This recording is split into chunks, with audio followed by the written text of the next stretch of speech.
He was as upbeat as he could. He wanted to push past the disappointment of not being in the World Cup, and he wanted to be laser sharp in his focus to help us repeat as champions. I'm summarizing because I didn't record the conversation, but that's what he said. And I think, you know, although he might have been held off the score sheet tonight, I thought you saw a motivated Clint. I thought it was great to see. So he's all in. Jackson. Coach, what does it mean for this team in particular and then the club overall to make the playoffs for a ninth consecutive year? Let me start with the club history. I think it's a great achievement. I think you got to credit, you know, Adrian for having the vision to bring MLS here and his commitment to the group. I think you gotta compliment Zig on his tenure here. You know, Garth, Chris, we all do the job. But coming back to this team now, and certainly I would be remiss not to mention, you know, the other players on the other 8 playoff teams. This group, and I have a little running commentary with Adrian back and forth, you know, whether it's goals scored or whether it's duels or whatever.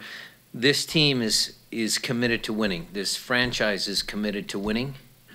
And I think that shows in being now the only club to have make the playoffs 9 years in a row. So that is a fantastic achievement, and it stems from the culture of the club, the guys that put it in every game, every day at training, and from the support staff. The players have a big support staff. You know, Gustav unfortunately went down to injury. We had some injuries. The medical team is there. You have everybody pulling in the right direction for this franchise. And I think we should all take a lot of pride in that. And again, coming back to this particular team, we didn't start off very well. And we got on a little bit of a roll. Some people might say, okay, undefeated versus 6 wins and 7 draws. But they overcame that. I think I said here in the press that it was a little bit of a, you know, it was like a little bit of an anchor, that unbeaten streak. And we had a couple of not so great results in tough places to play away from home. And when we came back home tonight, the energy of the crowd lifted us. You know, once we got the second goal, I thought we were in control of the match, and all the credit is due to those players in that room that really stepped up. Harvey. Will Bruin scores 2 goals tonight, hadn't scored since August 5th. You've talked about the contributions he's provided when he's kind of been in that drought, but what does it mean to the club now that he's found the back of the net with the playoffs right around the corner? Well, the backstory there is that, you know, I'd been harping on him a little bit too much about, okay, he's defending, and he's the first guy in our defense, and this, that, and I didn't talk about his defending the last couple of weeks. I just let him go and let Will be Will. And tonight, before we went out onto the field, Will had brought up, okay, Coach, what do you want me to do here defensively? And I go, Will, I don't want to talk about your defending. I just score some goals. So it was kind of a nice little banter back and forth. And, you know, Will has been an opportunistic goal scorer throughout his career. And getting double digits again is just credit to what he does best. I mean, he's an animal inside the box, and, you know, he likes to pick up all the loose pieces. He's good in the air. And he does a lot of defending for us as well, being that point man in our attack. Ryan. Coach, a clean sheet tonight. How well do you think Roman Torres did tonight, especially after his emotional win for Panama, to come back and step into the lineup and help his team keep Dallas off the score sheet? I would probably group Roman and Chad into the conversation, into your question. Only because Roman's story is great. It's absolutely fantastic, and it certainly is a massive achievement for the country of Panama and for Roman to score the goal. But Dallas came out with a tactic of putting Barrios up front. And it was a good tactic. It was a smart play by Oscar, and those two guys, you know, in the first half had to chase Barrios into the corner a couple of times, and I think both Ramon and Chad did very, very well. Ramon is a leader on the field. He's strong in character and strong physically, so we're happy to have him. And I think Chad makes a pretty nice pair right next to him. Right here. Coach, tonight's a big step towards getting the first round bye for the team, and based off the successes the last couple of games, how important is it to the team to not only get the first round bye, but then have the home field advantage in the second round? That is important, although, you know, I think our club has been pretty successful in playing games. You know, it adds a little money into the coffers. But obviously not having a playing game is something that we haven't achieved yet. So there's still one more game to go. So we have to make sure we're laser focused on our last game of the year. Would it be nice? Yes. It certainly would give us a little bit of rest in that week, that short week between the start of the playoffs. So that's something we're definitely going to go after. Steven? Any update on Gustav Svensson's injury, and how did it change your setup after he had to come out? Thanks for asking that, because Gustav has done really, really well for this club, and that was a big blow for us. You know, he's been such a good foot soldier for us, and you know, his play had earned him, you know, his shot back with the Swedish national team. So that was a big blow. There isn't any update. He's going to get an MRI tomorrow, and we'll find out the extent of the damage. But the guys that stepped up, the guys that came on or came into his position, Ladero, sitting next to Christian, I thought Nico did really well there. Knew who came on, and you know, we always talk about that. I think that Knew who Jovan Jones combination on that left side is very powerful.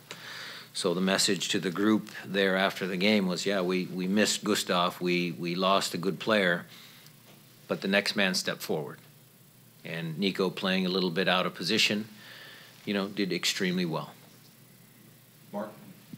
Brian, talking about laser focus. How does that compare now, between now and say 2 weeks ago, a month ago, maybe even during that streak? How is their focus as you're seeing things?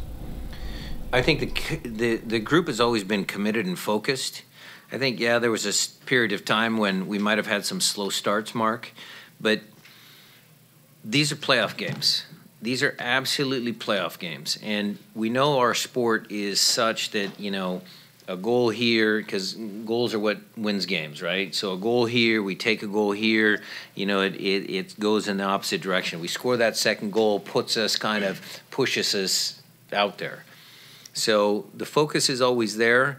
It's just the outcome of games is decided by, you know, sometimes a team that gets a little break and gets something that, you know, sustains the momentum. You know, I think I challenged the coaching staff, the equipment staff, the, you know, medical staff. I challenged everybody just to be better, just to make sure that all the details are being done for this push into the playoffs. Jaime? What's the status on some of the injuries looking towards the playoff time? Osvaldo, even Evans and Morris? When they're ready, they'll play. I mean, that's the only timeline I can give. I mean, each guy is a little bit different. When they're ready, they're going to play. Felipe? Yeah, we talk about the players that did really good tonight, but how about Rodriguez? So he came back from Spain, and his motivation is now his daughter. And you can tell about him. A very, very good performance. He went back to Spain for the birth of his daughter. We were all very happy, and we were extremely pleased that he came back and put on a good performance tonight. I think he has found a little bit of rhythm with Clint. I think that's a good combination. He obviously, Nico, Christian, you know, Kelvin, Jovan, whoever it is, he's a very, very talented soccer player, so he makes our team better. Other questions? Matt? Yeah, how tough is Christian Roldan? I told him before the game that stop carrying his arm like that and just play. And he's a really tough kid. Stephen Fry, I think, broke the franchise record for most shutouts in a season. I know you always talk about defending from the front to the back, but I mean, he's ninth all time, and now he's got his 12th this year. You talk about his leadership on the pitch. 12th shutout this year, yes, correct. So, club record, and Steph in there was making sure that he thanked all of his defenders, all of his teammates, because that's the kind of character guy he is. So we're very happy for him, but you're probably not going to get a lot from him in that, talking about himself. I certainly can talk about him. I think he's, arguably this year goalkeeper of the year. I mean, he makes, the save he made against Montero, one save of the week. He has come up consistently in big games.